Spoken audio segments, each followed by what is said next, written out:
കാട്ടിൽ ചൂട് കൂടുകയാണ്. വന്യമൃഗങ്ങൾ നാട്ടിലേക്ക് ഇറങ്ങുകയാണ്. നാട്ടിലിറങ്ങിക്കൊണ്ടുള്ള അവരുടെ അക്രമത്തിൽ പൊറുതിമുട്ടി നാട്ടുകാരും വലയുകയാണ്. വനത്തിനകത്തെ സ്ഥിതി എന്താണ്? വേനൽ കടുത്തപ്പോൾ വനങ്ങളൊക്കെ വരണ്ടുണങ്ങിക്കിടക്കുകയാണ്. കൊടും ചൂടും വരൾച്ചയും വനത്തിലെ ആവാസ വ്യവസ്ഥയെ തന്നെ ബാധിച്ചിരിക്കുകയാണ്.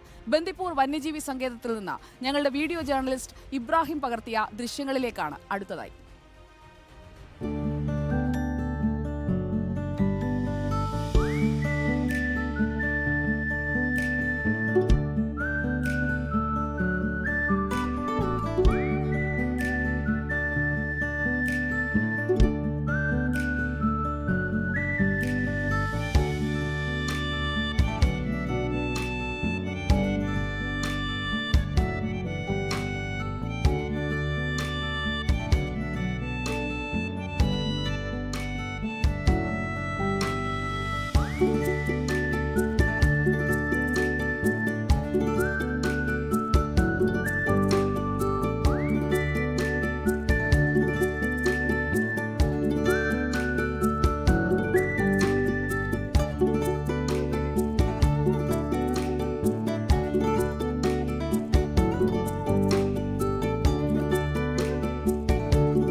ബന്ദിപ്പൂരിൽ അസ്തമയ സമയമായി ദൃശ്യങ്ങളിൽ, പക്ഷെ നമുക്ക്